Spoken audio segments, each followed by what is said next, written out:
Le premier miracle que l'on connaît du Sauveur s'est passé lors des noces à Cana en Galilée. Marie, sa mère, et ses disciples étaient présents. Marie semble s'être sentie responsable de la réussite de la fête.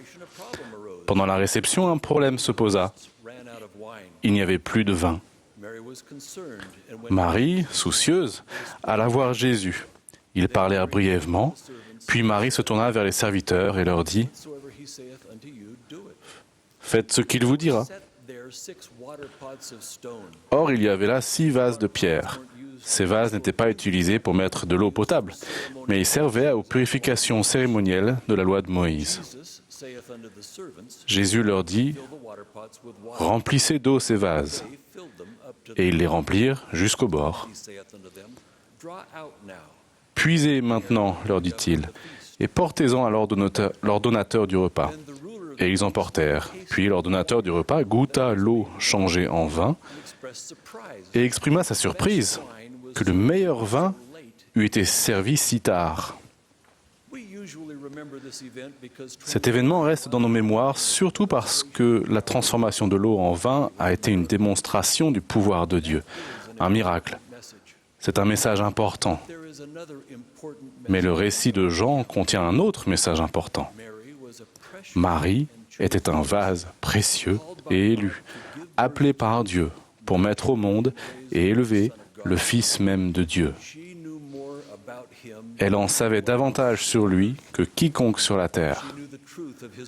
Elle savait comment sa naissance s'était miraculeusement passée. Elle savait qu'il était sans péché, qu'il ne parlait pas comme les autres hommes, et qu'on ne pouvait pas non plus l'instruire, car il n'avait pas besoin que quiconque l'instruisît. Marie connaissait sa faculté extraordinaire de résoudre les problèmes, même un problème aussi personnel que de fournir du vin à une noce. Elle avait une confiance inébranlable en lui et en son pouvoir divin. L'instruction simple et directe qu'elle donna aux serviteurs ne contenait aucune réserve, aucune condition, aucune restriction. Faites ce qu'il vous dira. Marie était une jeune fille lorsque l'ange Gabriel lui apparut. Elle fut d'abord troublée qu'on lui dise « Je te salue, toi à qui une grâce a été faite, le Seigneur est avec toi. » Et elle se demandait ce que pouvait signifier une telle salutation. Gabriel lui donna l'assurance qu'elle n'avait rien à craindre, car lui apportait une bonne nouvelle. Elle allait devenir enceinte et enfanter un fils qui allait être appelé le Fils du Très-Haut et régner sur la maison de Jacob éternellement. Marie se demanda à haute voix « Comment cela se fera-t-il, puisque je ne connais point d'homme ?» L'ange lui donna une explication rapide, affirmant que rien n'est impossible à Dieu. Marie répondit humblement qu'elle ferait ce que Dieu lui demanderait, sans exiger de connaître les détails, et malgré les nombreuses questions qu'elle devait très probablement se poser sur ce qui allait changer dans sa vie. Elle s'engagea donc, sans comprendre exactement pourquoi il le lui demandait ou comment les choses allaient se passer. Elle accepta à l'avance la parole de Dieu de façon inconditionnelle, sans avoir la pleine connaissance de ce qui l'attendait. Par des paroles qui montraient une grande confiance et une grande foi en Dieu, elle dit « Je suis la servante du Seigneur, qu'il me soit fait selon ta parole. »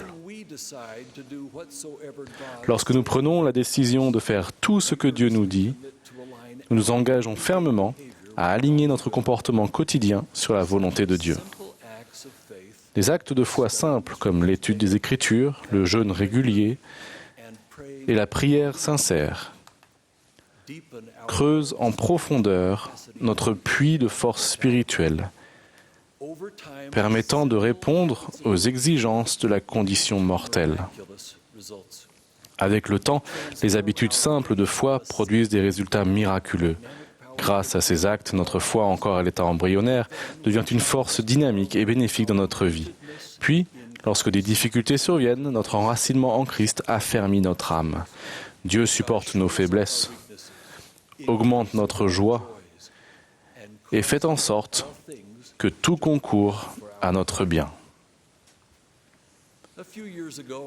Il y a quelques années, je discutais avec un jeune évêque qui passait des heures chaque semaine à prodiguer des conseils aux membres de sa paroisse.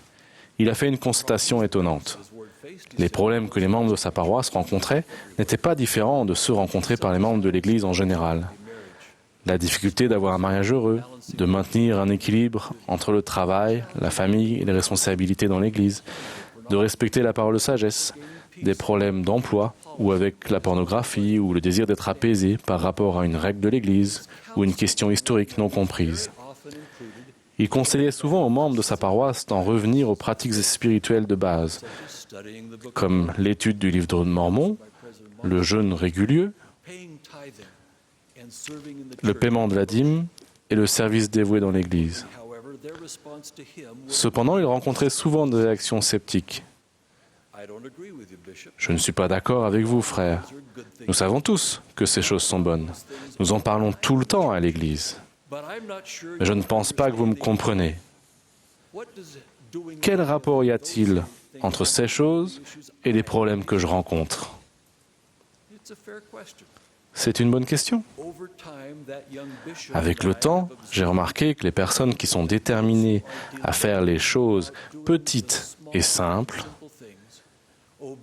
c'est-à-dire à obéir dans les domaines qui semblent simples, reçoivent une foi et une force qui surpassent les actes d'obéissance eux-mêmes et peuvent sembler n'avoir aucun rapport avec eux.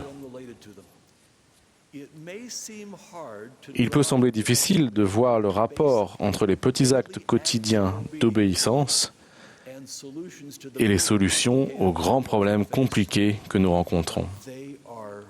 Mais il y a un rapport.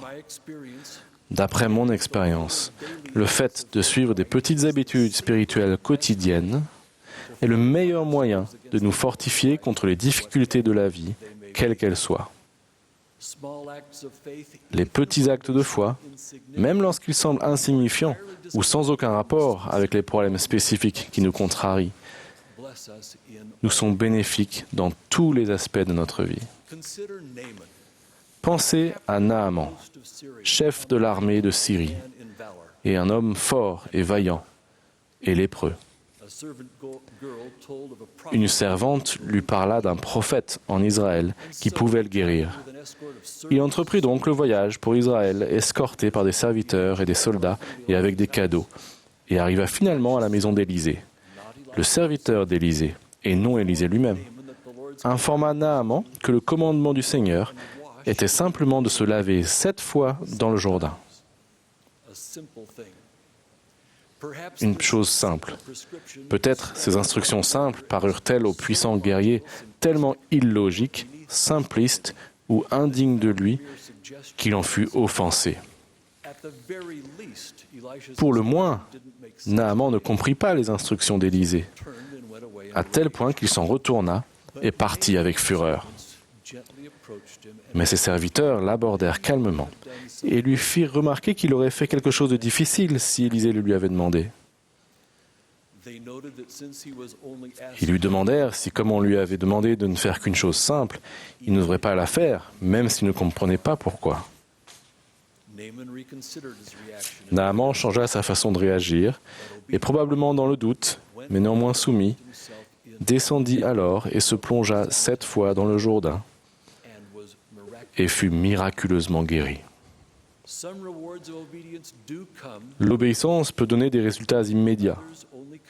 D'autres fois, ils ne viennent qu'après notre mise à l'épreuve.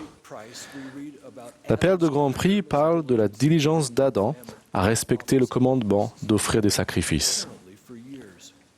Apparemment pendant des années. Quand l'ange lui a demandé pourquoi il offrait des sacrifices, Adam lui dit « Je ne le sais, si ce n'est que le Seigneur me l'a commandé. » L'ange expliqua que ces sacrifices étaient une similitude du sacrifice du Fils unique du Père. Mais cette explication ne vint qu'une fois qu'Adam eut montré son engagement à obéir au Seigneur pendant de nombreux jours, sans savoir pourquoi il devait offrir ce sacrifice. Dieu nous bénit toujours pour notre obéissance constante à son évangile et notre loyauté à son Église. mais il nous montre rarement à l'avance quand il va le faire. Il ne nous donne pas d'emblée la vision d'ensemble. C'est là que la foi, l'espérance et la confiance au Seigneur entrent en jeu. Dieu nous demande d'être patients, de lui faire confiance et de le suivre. Il nous supplie de ne pas contester parce que nous ne voyons pas. Il nous prévient que nous ne devrons pas nous attendre à des réponses faciles ou à des solutions rapides venant d'en haut. Les choses s'arrangent lorsque nous sommes fermes pendant l'épreuve de notre foi. Aussi difficile qu'il soit de supporter la mise à l'épreuve, ou aussi lente à venir que soit la réponse. Je ne parle pas d'obéissance aveugle, mais de confiance réfléchie en l'amour parfait et le calendrier parfait du Seigneur. L'épreuve de notre foi nécessitera toujours que nous restions fidèles aux habitudes quotidiennes simples de foi. Ce n'est qu'après cela que nous avons la promesse que nous recevrons la réponse divine à laquelle nous aspirons. C'est seulement lorsque nous avons prouvé que nous sommes disposés à faire ce que le Seigneur nous demande, sans exiger de connaître le quand, le comment et pourquoi, que nous récoltons les récompenses de notre foi, de notre diligence, de notre patience et de notre longanimité. La véritable obéissance est l'acceptation des commandements de Dieu, sans condition et à l'avance. Consciemment ou non, nous choisissons tous chaque jour qui nous voulons servir. Nous montrons notre détermination de servir le Seigneur en accomplissant avec fidélité les actes quotidiens de dévotion. Le Seigneur promet qu'il guidera nos pas. Mais pour qu'il puisse le faire, nous devons avancer avec la confiance qu'il connaît le chemin parce qu'il est le chemin. Nous devons remplir nos vases à ras-bord. Lorsque nous lui faisons confiance, notre vie se transforme comme l'eau en vin. Nous devenons plus et meilleurs que ce que nous pourrions jamais être auparavant. Croyez en Dieu et faites ce qu'il vous dira. Au nom de Jésus-Christ. Amen.